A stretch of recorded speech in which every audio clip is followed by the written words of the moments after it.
मंत्र एक बार मेरे साथ दोहराओ। ओम भूर्भुवः स्वः तस्य वितुर्वरेण्यं भर्गो देवस्य धीमहि धियो यो नः प्रचोदयात्।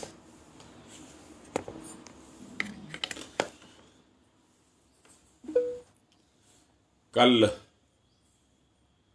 आपको स्वर्ग और नरक की बात बताई जा रही थी।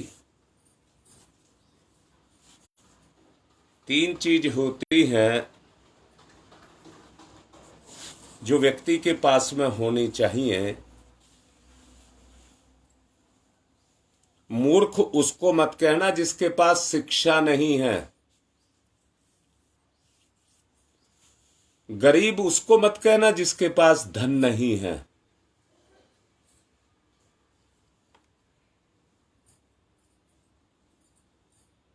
जिसके पास त्याग है, समर्पण है, वही ज्ञानवान है, वही धनवान है, और जो अपनी बुद्धि का सदुपयोग करके अपने जीवन का सदुपयोग करता है वही ज्ञानवान है।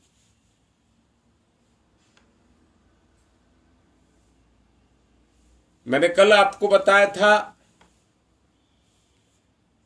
सचेतन को क्रियाशील करने के लिए स्वाध्याय, सत्संग, शिक्षा, चिंतन, मनन और इनसे अपने आप को प्रशिक्षित किया जाता है। सूक्ष्म शरीर को प्रशिक्षित करने के लिए ध्यान और जप करना पड़ता है। मैंने कहा था ये अर्ध चेतन का विकास है और अर्ध चेतन को ही ज्ञान कहते हैं। जब वो सचेतन के साथ आकर के मिलता है, अर्ध चेतन और सचेतन जब आपस में आकर के मिलते हैं तो उसी को ज्ञान कहते हैं।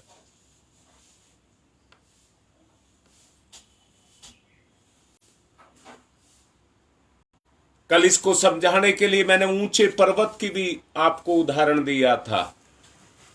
ऊंचे पर्वत की शिखरों पर सूरज की किरणें तुरंत आकर के पड़ती हैं। उदयीमान सूरज की किरणें उसके ऊपर आकर के पड़ती हैं, तलहटी में नहीं।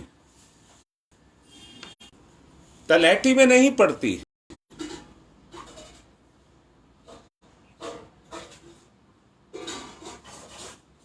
तलहटी क्या है? सचेतन मन जिसमें स्वार्थ, प्रलोभन भरे पड़े हैं। तलहटी इतनी गहरी होती है कि उसमें दिन में भी अंधेरा दिखाई देता है। मैंने आपको समुद्र में तैरने वाले बर्फ के पहाड़ों के बारे में कहा था, जिन पर सूर्य की किरणें बस उतने ही भूभाग पर पड़ती हैं जितना पानी के ऊपर होता है। बाकी सब नीचे डूबा रहता है, बाकी सब नीचे डूबा रहता है। जो नीचे डूबा है वो नर्क, जिस पर धरातल पर किरणें पड़ रही हैं वो अर्धचेतन या भूभाग।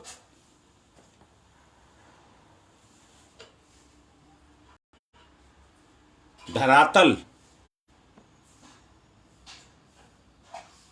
और जो उससे ऊंचे उठने की बात कहता है वो स्वर्ग है। जो इन बंधनों से परे चले जाता है वो स्वर्ग है।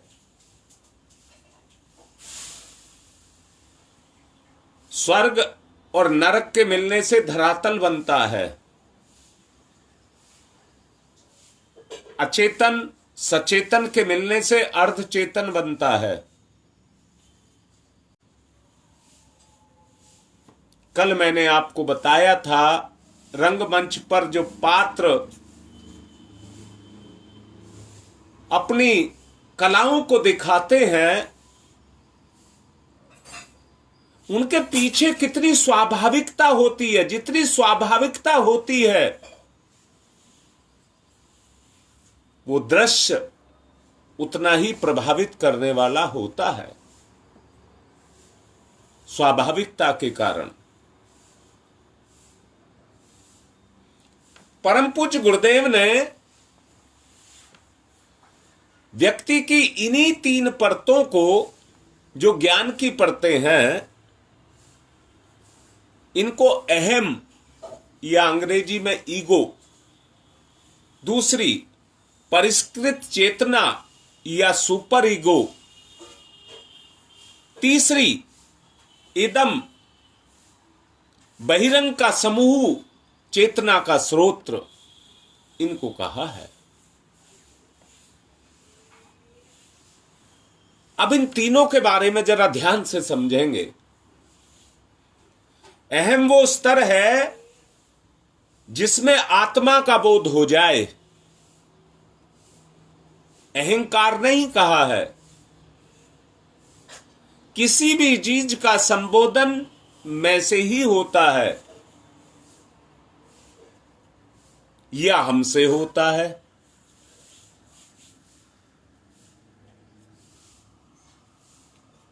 अगर उसमें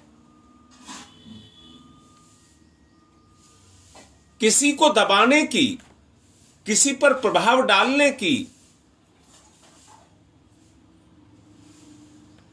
इच्छा है, तो वो अहंकार हो जाएगा। परंतु किसी का कुछ भला करने की है,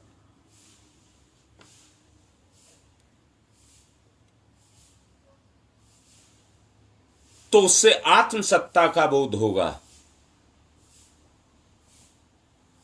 अभी मैंने दूसरा स्तर बताया, परिष्कृत चेतना या सुपर ईगो। वो है जिसमें आदर्श भरे पड़े हों, जो किसी भी स्तर पर अपने आदर्शों को तोड़ रहे, यानी कि कोई भी प्रलोभन, कोई भी किसी तरह का स्वार्थ जो उसको डगमगाए ना, उसको जीव की परिष्कृत परिस्थिति कहते हैं।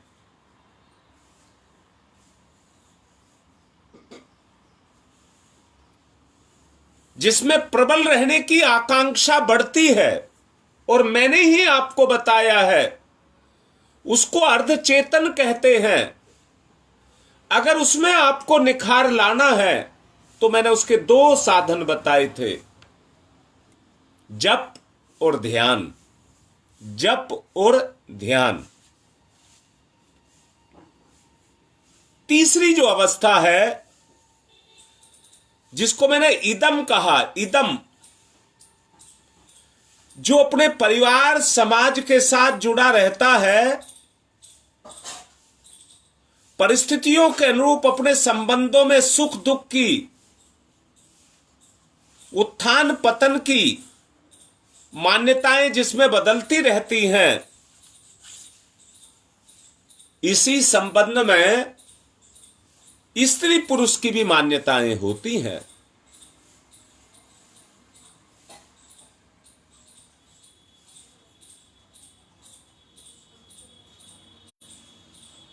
अभी 2-3 दिन की, रविवार की बात है,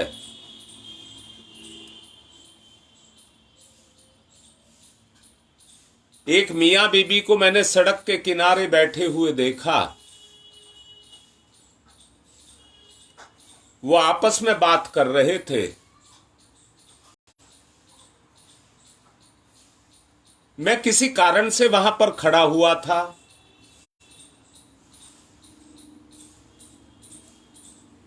वो बड़े आराम से बात कर रहे थे। सारी बात तो मुझे समझ नहीं आई, पर एक बात समझ आई। उसकी स्त्री ने उससे कहा कि तूने मेरी जिंदगी खराब कर दी। और वो फिर फूट करके रोने लग गई।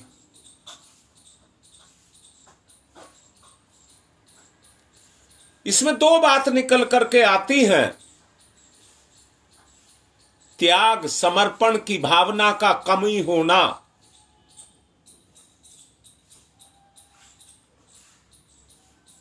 ना पुरुष की ना स्त्री की जिंदगी अपने लिए नहीं है। जैसे ही जवान और समर्थ होते हैं वो इस संसार में अपने परिवार को बसाते हैं, अपने आप को मिटाते हैं, तब अपने परिवार का निर्माण करते हैं।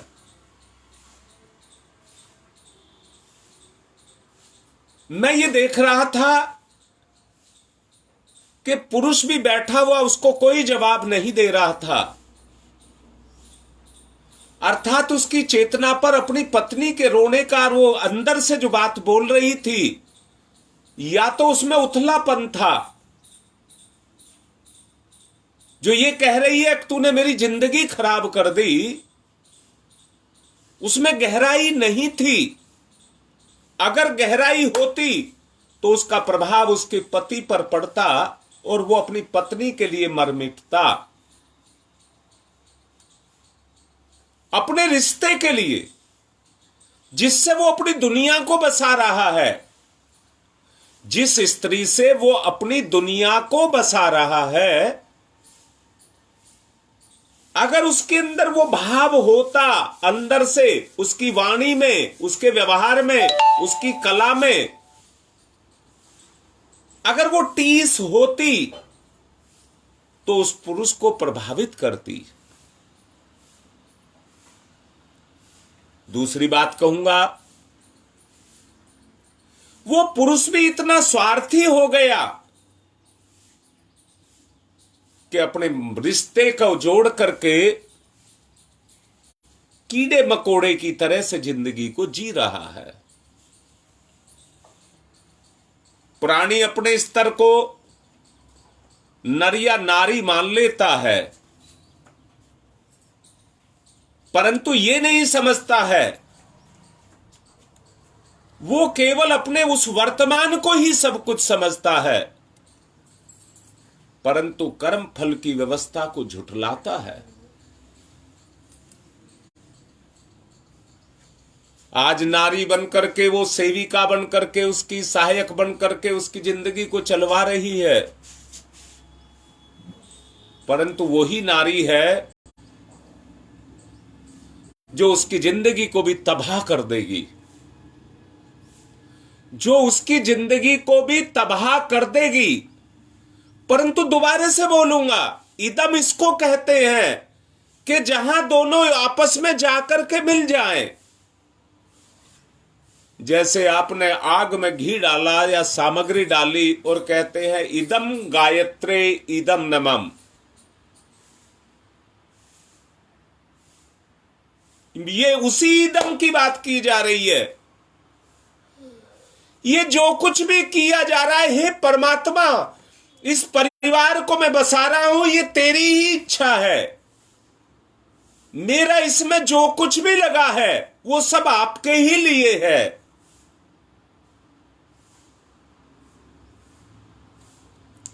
अगर इस तरह का भाव आकर के घुस जाए, अपनी आपको, अपनी विचारणा को, अपनी चेतना को अगर इस रूप में हम लेकर के चलने लग जाए तो हमारी चेतना उसी रूप में ढलने लग जाएगी।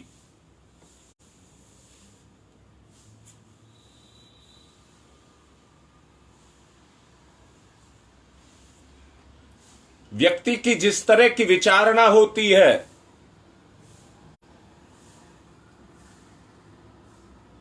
उसके शरीर का आकार भी वैसे ही ढलने लग जाता है। बहुत खोल करके नहीं बोलूंगा, बहुत खोल करके नहीं बोलूंगा। अपने अंदर से लोभी है, अगर व्यक्ति लोभी है तो उसका चेहरा उसी रूप में ढलने लग जाएगा, शरीर का गठन उसी रूप में होने लग जाएगा। भोगी है तो उसी तरह से उसके अंग अवयव बनने लग जाएंगे, और वासना से ग्रसित है तो यौन अंग भी उसी तरह से विकसित होने लग जाएंगे। ये प्रभाव की बात आपसे मैं कह रहा हूं। पुराना शरीर छोड़ने पर भी ये मान्यता ठीक वैसे ही बनी रहती है जैसी पुराने शरीर में थी। अकल, बुद्धि, प्रज्ञा, रितंबरा प्रज्ञा, जिस स्तर की आपकी सोच है, चेतन, अर्धचेतन, अचेतन, ये तीन बात आपसे कही गई हैं। जो पुनर्जन्म को नहीं मानते उनके संबंध में यह कहा जा सकता है कि उनके गुण सूत्रों में जो पाए जाने वाले जीवाणु हैं,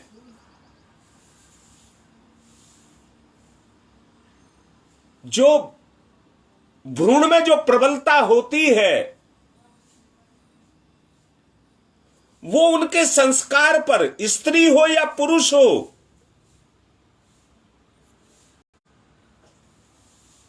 बेटा लिंग भेद की बात को समझा रहा हूं,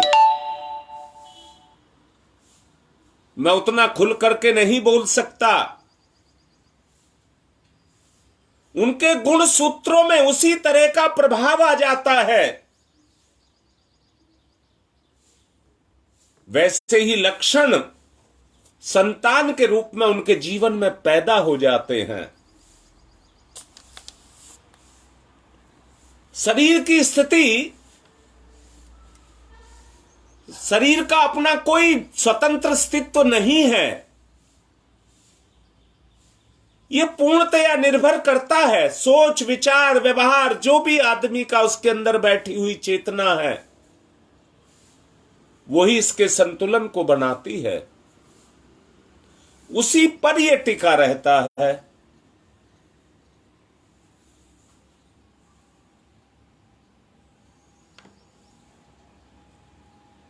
इससे जो कुछ भी निकलेगा, दोबारा से बोलूंगा, अगर किसी कबाड़ को जलाया जाए तो गंदगी निकलती है। गुणसूत्र, जिसको क्रोमोसोम कहते हैं, जिससे भ्रूण का निर्माण होता है, वो सारे के सारे लक्षण वैसे के वैसे ही उस जीव के अंदर आ जाते हैं जिससे उनकी उत्पत्ति होती है।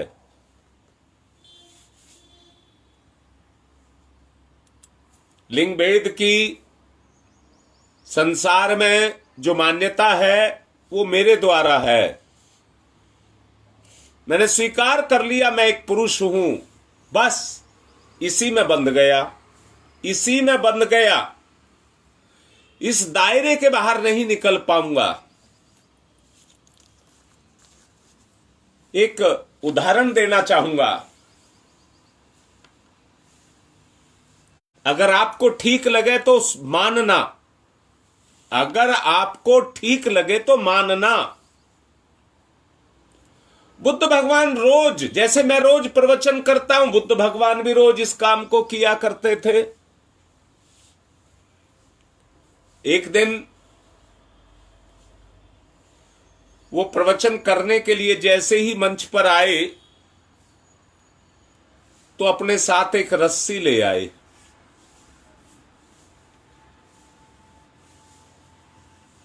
और ला करके रस्सी सबको दिखाई कि ये रस्सी मैं लेकर के आया हूं। और उस रस्सी को दिखा करके बच्चों से पूछने लगे। उस दिन बच्चे भी सोचने लगे कि गुरुजी आज रस्सी क्यों लेकर के आए हैं।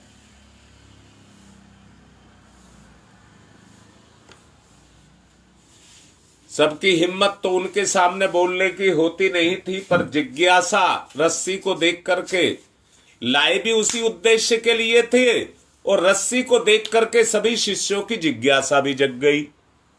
आप जिस बात को बोल रहा हूं उसे अंदर से समझना, जिज्ञासा जग गई और पूछने लगे कि ये रस्सी किस लिए। उन्होंने कहा बेटा इसमें देखो कोई गांठ तो नहीं है कहीं। उन्होंने कहा जी नहीं। उन्होंने तुरंत 3 गांठ उसमें मार दी।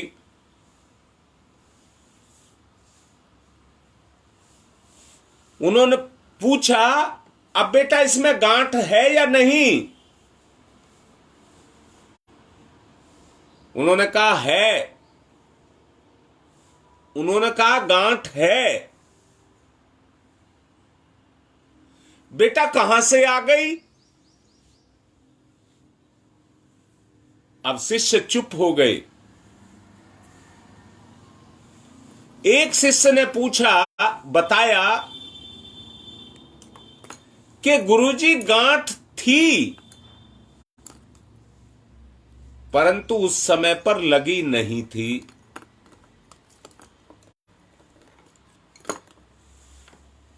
उस समय पर लगी नहीं थी।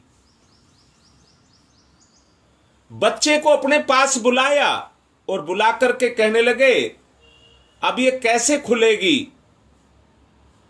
बच्चा बहुत समझदार था। उसने कहा जैसे लगी है वैसे ही खुलेगी। जिस रास्ते से लगी है उसी रास्ते से खुलेगी। उन्होंने कहा पहचान ले। बच्चे ने रस्सी हाथ में लेकर के पहचान लिया। अब उन्होंने कहा तू खोल सकता है, कोई मुश्किल नहीं है। शिष्य कहता है कोई मुश्किल नहीं है।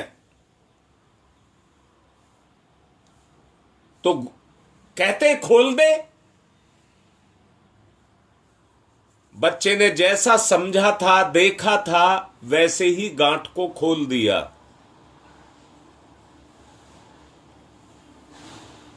वैसे ही गांठ को खोल दिया।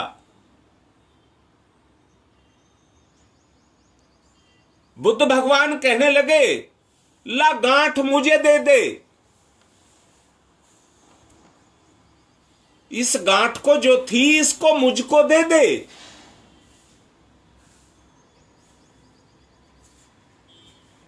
बच्चा कहने लगा गांठ रस्सी में थी और रस्सी के साथ है। रस्सी से अलग करके दी नहीं जा सकती। रस्सी तो दी जा सकती है पर गांठ नहीं दी जा सकती। बुद्ध भगवान कहने लगे कि तुमने मान लिया मैं पुरुष हूं, तुमने मान लिया मैं स्त्री हूं, तुमने मान लिया मैं गरीब हूं, तुमने मान लिया मैं अशिक्षित हूं।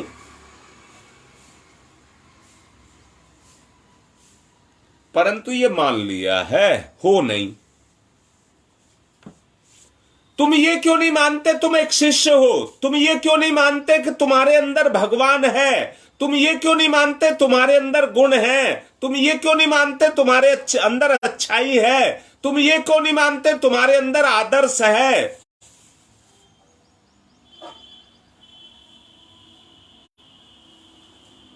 अच्छी बात को मानो ना।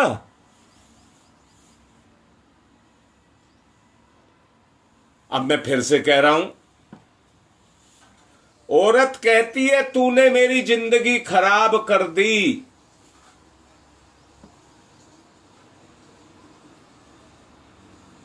परंतु अगर अपने पुरुष से उसको लगाव होता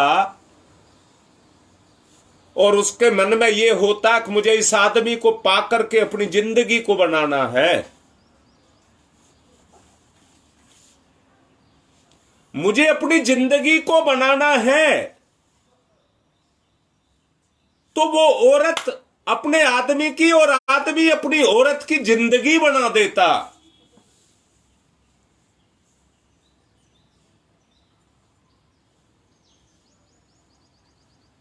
परंतु उनकी दिशा धारा क्या थी, शायद मुझे उनकी वास्तविक जिंदगी का नहीं पता। शायद औरत तो ये चाहती होगी कि मेरा आदमी बैंक बन जाए और मैं ठप्पा मारूं और नोट निकाल लूं, और आदमी चाहता होगा मेरी औरत देवी बन जाए,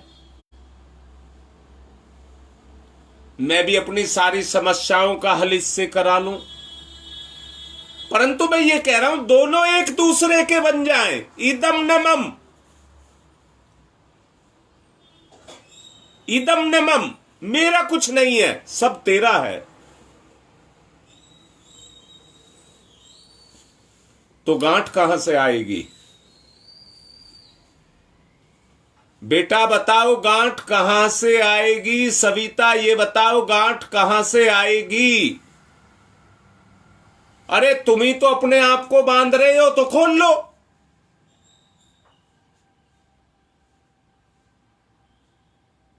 इच्छा किसी की पूरी नहीं होती, नरक में ले जाती है।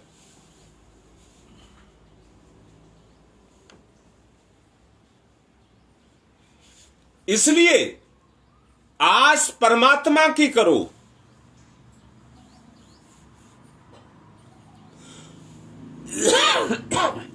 बेटा सूक्ष्म सत्ता जीवधारी की सत्ता में, सूक्ष्म सत्ता जीवधारी की सत्ता में पति पत्नी के रूप में एक दूसरे के अंदर समा जाए। बेटा एक बात बताओ, अगर आपको तैरना आता हो तो खुले तालाब में, खुले जल में, स्वच्छ जल में कौन नहीं तैरना चाहता?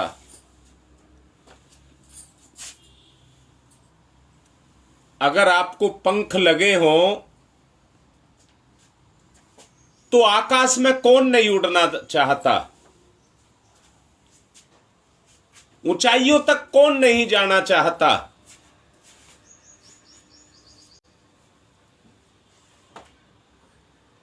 सुख दुख दो पंख हैं जो आत्मा के लगे हैं, सुख दुख दो पंख हैं। सच को देखना जो बोलने जा रहा हूं। अगर पति पत्नी दोनों एक दूसरे के हो जाएं, इदम न मम, दोनों मिलकर के एक हो जाएं, तो दोनों हवा में उड़ सकते हैं कि नहीं उड़ सकते? मैंने पिछले दिनों भी कहा था, कबूतर की तरह से अपनी भावनाओं को, अपने प्रेम को एक दूसरे पर उंडेल दें।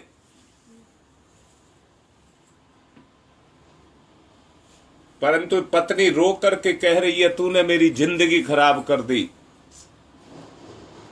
और पति के मन में भी, अंदर से देखना, पति के मन में भी उसके जीवन को उजाड़ने की बसी हुई है।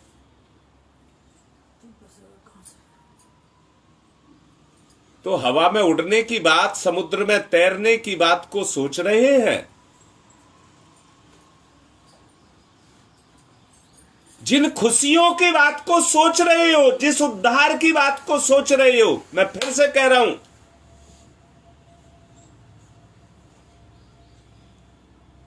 बेटा बेटा कह करके कह रहा हूं, सुन लेना बहुत अच्छे से। एक पत्नी अपने पति की सारी बुराइयों को मिटा सकती है कि नहीं मिटा सकती? और एक पति अपनी पत्नी की सब बुराइयों को मिटा सकता है। दुनिया में दूसरा नहीं मिटा सकता कोई। दुनिया में दूसरा नहीं है जो मिटा सके। पर वो ज्ञान कहां से आए? हम तो गांठ खुद बांध रहे हैं।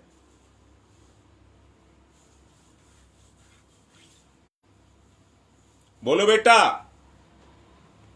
प्यार में ताकत होती है कि नहीं होती? अगर आकाश में उड़ना चाहते हो तो किसके बल पर उड़ोगे? नदी में तैरना चाहते हो, भवसागर को पार करना चाहते हो, किसके बल पर पार कर पाओगे?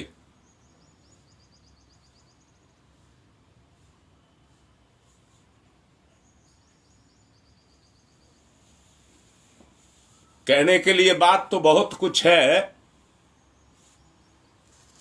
पर लाभ तब है जब उसको किया जाए,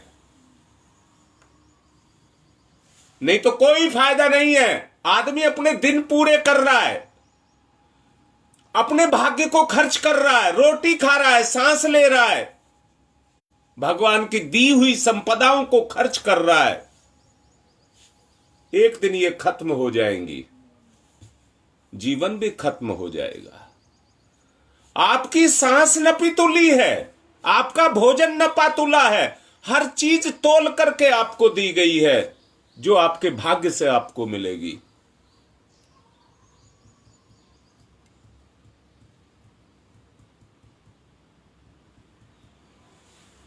अगर वो ज्ञान आपके पास नहीं है, वो लगाव आपके पास नहीं है, वो अपनापन आपके पास नहीं है, तो भेड़ बकरी हो तुम। ये भेड़ बकरी की जिंदगी है। मैंने भ्रूण की बात कही थी, क्रोमोसोम की बात आपसे की थी, शुक्राणु की बात मैं आपसे कर रहा हूं।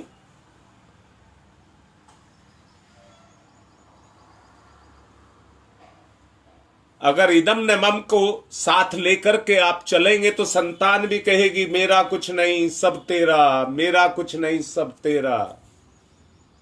और अगर तुम ये करते रहोगे सब मेरा सब मेरा सब मेरा, तो तुम्हें भी खाने के लिए पैदा हो गया है, तुम्हें समय खा जाएगा, तुम्हारी संतति तुम्हें खा जाएगी, जिंदगी बर्बाद हो जाएगी। जैसे औरत फूट फूट करके रो करके कह रही है तूने मेरी जिंदगी खराब कर दी, वैसी तुम्हारी आत्मा तुमसे कहेगी मैंने तुझको जन्म दिया, मैंने तुझको मन दिया, मैंने तुझे बुद्धि दी, मैंने अपने गुण दिए, मैंने अपना संसार दिया, मैंने सब कुछ तुझे अपना दिया, पर तूने मेरे साथ क्या किया?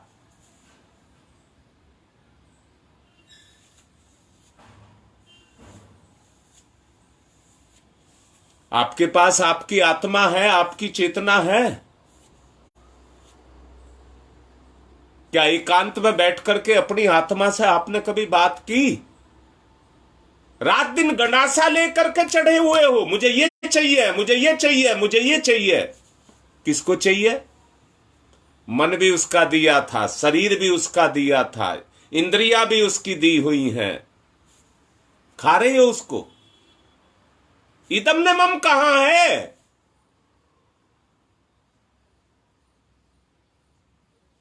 इदम ने मम कहां है? जरा सोच करके देखो।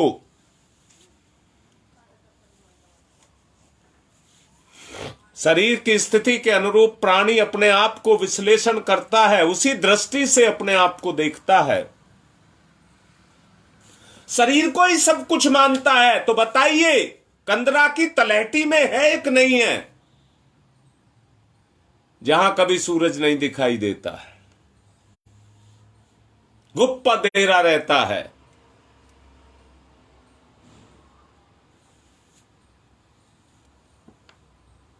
जी बेटा ललिता,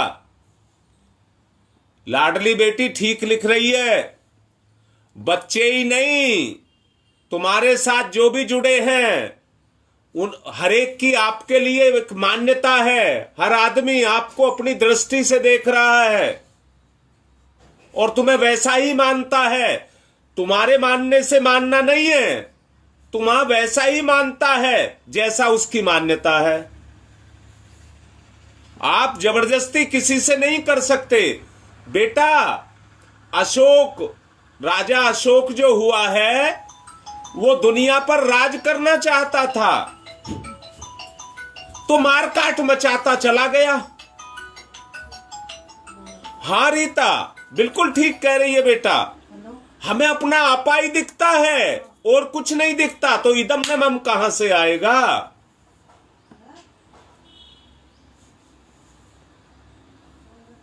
बोलो, इदम न मम लाना चाहते हो तो इदम न मम कहां से आएगा?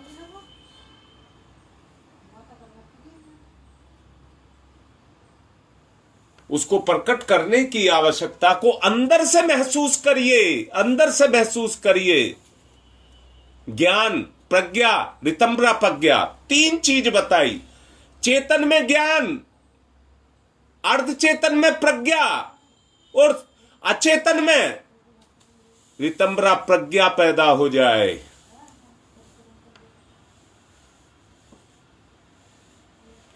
अपने संबंध में जैसी मान्यताएं अचेतन पर जमी हुई है, जीवन की गाड़ी उसी दिशा में अग्रगामी है। मुक्ति पर जाना चाहते हैं बंधन को बांध करके। बंधा हुआ जानवर खूंटे से बंधा रहता है, उस खूंटे के चारों तरफ तो घूम सकता है, परंतु अपनी इच्छा से खूंटे के दायरे के बाहर नहीं जा सकता।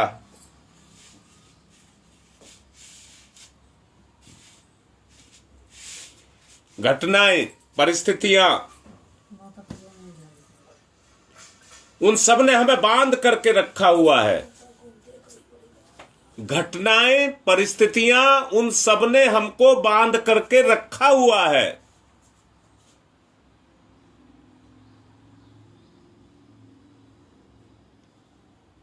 आप उसके दायरे को नहीं तोड़ सकते। खोलना है, खूंटे को खोलना है। आप खूंटे से बंधे हैं, खोलना भी आपको ही है।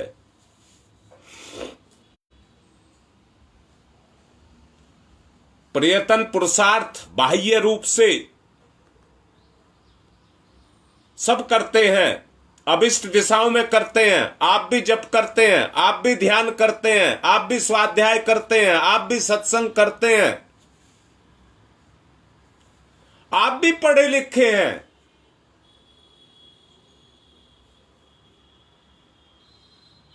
बेटी बोलो सबको, सब पढ़ो।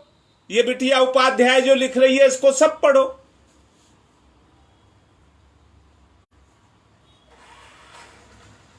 कब करोगे?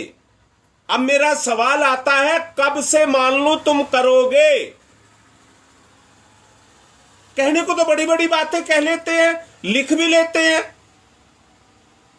क्या तुम्हारी आत्मा नहीं बोल रही इस समय?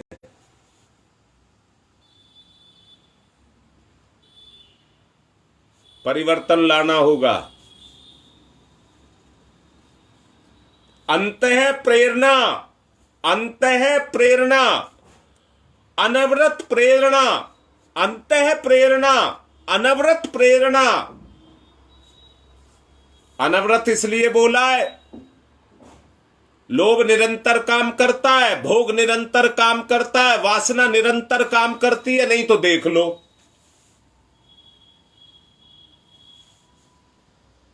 जब इनका प्रभाव, वासना का प्रभाव, मैं लाड करके कह रहा हूं, तुम मेरे लिए मेरे सम्माननीय हो बेटा, मैं अपने मुंह से उन बातों को नहीं कह सकता जिनको मैं जानता हूं, नहीं कह सकता।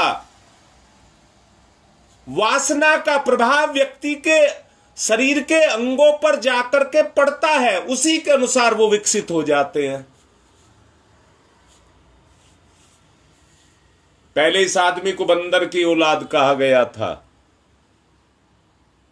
ये बंदर के जैसा ही है,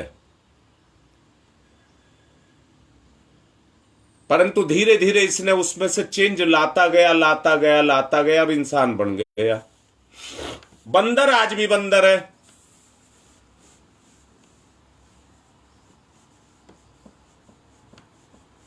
ये परिवर्तन केवल हमारी अंतर की प्रेरणा से जाकर के पड़ता है और उसी से परिवर्तन आता है। ये स्वसंचालित, अनायास नहीं, स्वयं संचालित प्रक्रिया है। अंतः स्थिति के अनुरूप बाह्य साधनों को विकसित करना पड़ता है।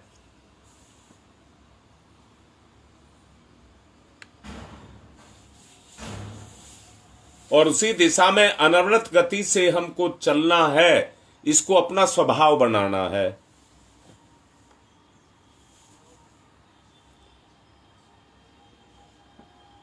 बेटा समय तो पूरा हो गया,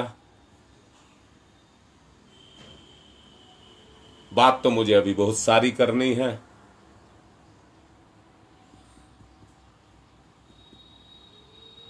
इसलिए अब एक ही बात कह के अपनी बात को विराम दे रहा हूं। जो अभी समझाया इस पर बार बार चिंतन करो।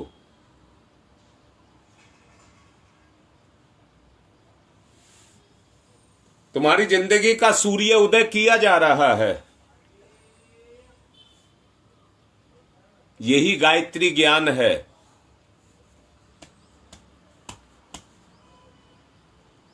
उस औरत की तरह से ये मत बिलखो मेरी जिंदगी खराब कर दी। पुरुष से पूछ के देखना, वो भी यही कह रहा है, शादी करके इस औरत ने मेरी जिंदगी खराब कर दी। और औरत भी यही कह रही है, इस आदमी से शादी करके मेरी जिंदगी खराब हो गई।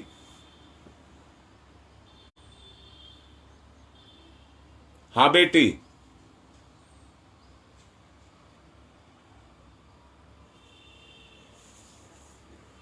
हाँ बेटा, इसे ग्रहण करो, आत्मबोध पैदा करो। मैं सब कुछ हूं।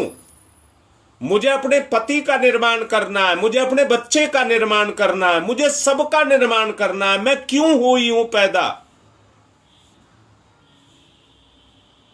हाँ गुप्ता जी, मनुष्य ही मनुष्य को पैदा कर सकता है, बंदर को नहीं कर सकता। और बंदर भी मनुष्य को पैदा नहीं कर सकता, पर बंदर अपने आप को ढाल करके मनुष्य में आ गया। तुम भी ढल करके, जो ग्रंथियों से बंधे हो, तुम भी ढल करके इंसान से महापुरुष बन जाओ, संत बन जाओ, ऋषि बन जाओ, भगवान बन जाओ।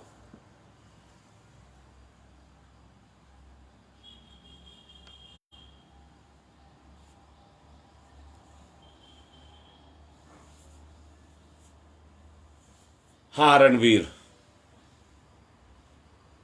ज्ञान तो सबके पास है तुम्हारे, पर इन ग्रंथियों को खोल लो जो अज्ञानता से लग गई हैं। आज की बात को यहीं संपन्न कर रहा हूं। ओम शांति ही शांति ही शांति।